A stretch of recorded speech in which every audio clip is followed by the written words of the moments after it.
Hey everyone, Mr. Happy here, and welcome to another Final Fantasy VII Remake news video. It's been a while since I've done one of these, and I apologize for that, but I'm just getting back into the swing of things and trying to get a little bit more consistent with the YouTube content. That being said, even this video is a few days late, as these screenshots we're going to be going over are from a few days ago, but I wanted to share my thoughts on some new screenshots we got for Final Fantasy VII Remake. These were posted on the press site a few days ago as of this recording, and there's some pretty exciting things in here. Now, a lot of them are character renders, things we may have seen from the recent trailers, but some of them are peeks into the combat and the progression systems that we're going to be getting in 7 Remake. It's no surprise that there's going to be some things that are quite a bit different from the original, so let's take a peek. Now, in these screenshots, the first few that we have from the press site are mostly character renders of our friends, the Turks, as well as some of the fellow members of Avalanche that we are so excited to see how that turns out in the remake. Now, the first thing I took notice of is this. One of the setting screens, normally not something we need to talk about all too much. They've got some memory cursor position settings here, mini maps, as well as the difficulty. Now, the difficulty, there are 3 of them: classic, easy, and normal. So normal, probably going to be the difficulty I play through, but there's one interesting tidbit here, in that the classic mode is supposed to somewhat more accurately represent the original Final Fantasy VII in that of it being turn-based combat.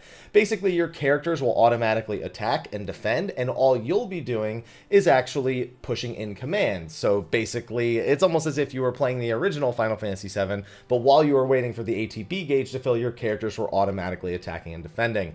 The thing I took away from this, though, is that the battle difficulty is the same as easy, and that genuinely surprises me, because that tells me one of 2 things. It either tells me that the game isn't really balanced around this style of gameplay, and they really just tried to add it for the hardcore player, or I shouldn't even say the hardcore player, the OG player, someone who played the original Final Fantasy VII, to give them a bit of a nostalgia trip, or to maybe meet their expectations for the combat at least a little bit closer. The other is that, I don't know, they just didn't want to balance it around this kind of system, and so it's only really going to be feasible on easy. Maybe normal requires a little bit more of the things that make Final Fantasy VII Remake different from its predecessor, a lot more of the action-related things that are going to be in the game, and maybe they just couldn't get that working for Classic. I do kind of hope they do at some point, because I do feel that having Classic limited to being easy is definitely going to take a little bit away from the game for those who wish to experience it on that difficulty. That being said, I might do a playthrough of both classic and normal, just so I can get a better idea of how the 2 really differentiate. And besides, I've got so long to wait for part 2, might as well do something else with part 1 while I'm waiting for it, right?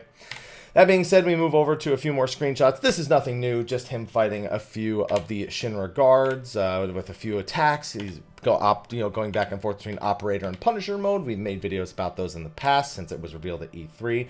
We've got one of his special attacks here. Oh, I can't remember the name, and I should have looked it up, but it's been so long since I've had to reference it. I mean, it's one of his classics, literally. I feel like the word burst is involved for some reason, but him slashing the ground and creating 3 separate waves. I mean, this we've seen in pretty much all the Final Fantasy VII media, even thinking back to Advent Children when it's used, but it bothers me that I can't remember the name, and I don't want to take a break from the video to go check it out. Now, moving on to this, when I first saw this sort of progression style system, my first thought was actually the Crystarium from Final Fantasy XIII. But I still don't 100% understand what I'm looking at here, but basically, this and the next screenshot show you're going to be able to use skill points that Cloud earns in order to enhance the weapons directly. So you may actually, instead of just upgrading your weapon as you go throughout the game, decide to upgrade multiple weapons that have different proficiencies in different situations, giving each weapon maybe a little bit more life or a little bit more longevity in the grand scheme of the game. On the screen, we can see that the Buster Sword has 43 physical offense, 35 magic offense, and 0 in the way of physical and magical defense. At least if I'm reading that right, maybe the cane means spirit, as in healing output. But for the time being there's a shield there and there's a hat there. I'm going to assume that is what the stats do. We can also see it has 3 materia slots. 2 of them are linked together, and 1 of them is on its own. That is a classic thing from Final Fantasy VII, meaning that the 2 materia that are linked, you may be able to make them adjust each other's properties. For example, back in the original game, you could do something like equip the fire materia to an all materia with that link, and make it so that your fire spell hit every mob. We'll have to see what kind of materia can actually be used with this system and how it's going to differ with the differences in combat from the original game. You can also see the other weapons that Cloud has and that he can scroll through them in the top right. We see the one that we're currently on being 4 out of 4, with the other ones being 1 out of 4 and 4 out of 6. I'm going to assume that is the number of cores and or skills that have actually been picked up on the individual ones. And as for the numbers under them, the 6 and the 8, I'll have to take a look at the next screen to see, that gives me any additional information, but that may mean the amount of skill points that are required in order to advance to the next one there. As we can see for the Buster Sword core here, growth materia encased within the Buster Sword, basically meaning that the Buster Sword has a growth materia in it, and that we are essentially using the skill points to feed that core materia. Using Cloud's skill points to unlock skills and enhance the weapon's capabilities, we can see with its current form, it has +5 attack power, +5 magic attack power, which we can definitely assume now that the cane is 35 being enhanced from 30, max HP +100, and strong attack damage in Punisher mode, 5% boost. So some unique properties to the actual weapons, especially the Buster Sword. It's far more interesting than the original weapons were in the original game, but they are different weapons for different styles of gameplay. Important thing to remember. Now, on top of that, we can probably assume the other cores off in the distance are the other 2 weapons that Cloud currently has available, and they just don't go over to them in the screenshot. Now, moving into the next one, we get kind of a different menu that is probably the preceding menu to what we just saw there. And this is an upgrade weapon screen. You can see the Iron Blade, the Hard Edge, the Nail Bat, as well as the Buster Sword, which he currently has equipped. Now, we can also see that this is very clearly a different state of the sword, as while it has the 35 magic attack, it also only has the 35 physical attack and is missing a materia slot. We can also see those numbers again in the top right, and they definitely seem to be something a little bit different than I was initially anticipating, and may have more to do with the proficiency bonuses or the ability as they are located most closely to that screen. There's a little bit of things that we have to pull away from that, but as we can see, the ability is focus thrust, and you can see that over on the right hand side, giving you a little screen, which I appreciate. And it also has a proficiency bonus of staggering a foe. Now, we're going to assume that the proficiency bonus being directly under the ability is something that that ability is proficient in, meaning that each weapon and its ability will probably be something you want to swap between, depending on what kind of enemy you're actually going against. It also has a proficiency rating, which I'm going to assume is from upgrading the sword. Now, as for the actual upgrades, if we go to the top left side where all the weapons are listed, you can see a skill point list for each of the weapons, 3 of them being at 55 and 1 of them at 15. It was a little bit confusing looking at that, because then when you look in the bottom left, which they're currently looking at the Buster Sword, you can see that the weapon level, it only requires 5 more points until the next level, and that will bring it to weapon level 3, and it looks there is a total of 5 weapon levels that you can upgrade to. There's also some automated settings that you can see here, and it's also unclear how exactly Cloud goes about earning these skill points. I'm someone who's willing to think that it either comes directly from your proficiency in using each of the individual weapons, meaning that those SP counters in the top left probably represent how much SP Cloud has available for each of the weapons, meaning he only has 15 left for the Buster Sword, but 55 for the other amount. Do you actually earn skill points for all of them simultaneously? Is it earned on level up? Is it like Final Fantasy 15 in that it's earned from performing special actions or upon defeating enemies in combat and is untied to Cloud's actual level progression? These are questions that we're still going to need to answer going into the future. We can also see he's got 4,000 gil, and that's either says 2 minutes and 46 seconds or 2 hours and 46 minutes. I'm going to assume it is the latter in the bottom left. Either way, very interesting changes to the weapon system, and this is only for Cloud that we are seeing. You can see in the top left, they can also change character and make similar progression to the other characters' weapons. So, looks to be a much more involved upgrade system for each of the individual characters and each of their weapons, and I hope it does bring life to weapons that we may abandon really early in our traditional RPGs for favor of something with higher attack or a new effect. Moving through more of the screenshots, you can see a stagger being pulled off on a sweeper. Not the first time we've seen that, so nothing really new to dissect there. Getting another picture of Aerith, who we haven't gotten to see nearly enough combat of, but I'm always excited to see more of. And then we're getting a look at another materia, which is apparently the Assess materia. Think of it like Scan, or I guess going back to Final Fantasy VII originally, the Sense materia, in that it gives you a little bit of a biography on the monster, what they're weak to, as well as their different rewards. So you can see here the Nashtrike, which is the enemy that's being assessed here.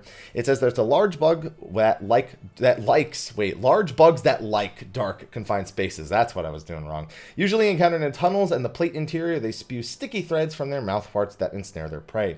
Ice attacks rapidly fill their stagger gauge. They protect themselves with barrier when low on health or isolated. So with 58 experience points, 3 AP, which again is an important thing to note because we were talking about SP prior, and this is AP, which is normally ability points. We'll have to see how those are utilized, probably for a number of other things, and that's probably for actually enhancing materia, but we need to see. We don't have all the answers to all the progression systems and how similar they are to the original Final Fantasy VII, as well as the items that they drop, their stealable items, their resistances, their lesser resistances, their greater resistances, their immunities, and absorbed elements. It tells you the number you've defeated in combat, how many you've assessed, and how many you've staggered. So this will be something pretty important for gathering information early on, especially for those who have not played the original Final Fantasy VII. They may not have any of the original information to just kind of guess their way through what specific enemy weaknesses are upon finding them in the game. So always good to have that kind of stuff.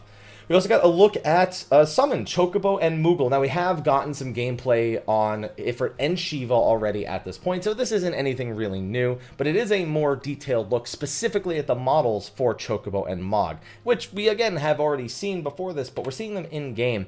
And I gotta say, Chocobo and Moogle, more specifically, as it says here, I don't know why I want to say Mog, he kind of reminds me of like a creepier version of Ted, you know, the teddy bear movie. He looks more like a bear than I guess I expected. It's kind of creepy a little bit, I'm not gonna lie, but the rest of it, the actual graphics and the way that it looks, it's still good, even though he kind of looks like a creepy bear. You know what, Moogles, You've done me dirty in a few recent Final Fantasy games. I don't mind you looking like that. You know, you don't really need to pander to me. It doesn't matter at all. We also get some look at some other environments. We get inside of the church where we meet Aerith. We also get a look at Aerith's house. And holy moly, I'd like to remind you that, as far as I remember, they're living in the slums. Those are the most beautiful slums I've ever seen in my life. And if you told me I had to live in those slums, I'd be like, what you think is a slum is very different than what I consider a slum. That is incredible. So that is a wonderful, wonderful look. Inside of, I believe that's inside Aerith's house as well. And then here's Cloud playing darts at the 7th Heaven, you know, one of the mini games that's going to be available. And this is the final screenshot, just going over one of the things that we've already seen in the trailer. There are going to be more involved bike battles in this game, not just the final one where we are rushing our way out of a Midgar. You can see he's got his long-range spinning slash attack. Wedge is also here as a guest, and Cloud is making sure that Jessie safely gets to the end of the tunnel. Really looking forward to these scenes in particular because, of course, we have that new Soldier First Class character, and we're going to be diving more into the Soldier and Soldier First Class outside of just the characters we met up to this point. Something I'm quite excited about. Now, this video's gone on a little bit longer, so I'm going to make a separate video for one of the other bits of news that came out regarding 7 Remake. In fact, there are 2 other bits, but I'll probably include them both in the next video. But anyway, let me know what you thought of these screenshots. Are you as excited for March 3rd as I am? Because I'm ready to go. I'm ready. That's all I know, especially after getting to see some of this stuff right here. Let me know what you think in the comment section of the video below. Be sure to like, favorite, subscribe, and share, and stay tuned because I'll be trying to keep up to date more on Final Fantasy VII Remake news as we get closer and closer to March 3rd. Anyway, thanks for watching. I'll see you all in the next one, and until then, take care.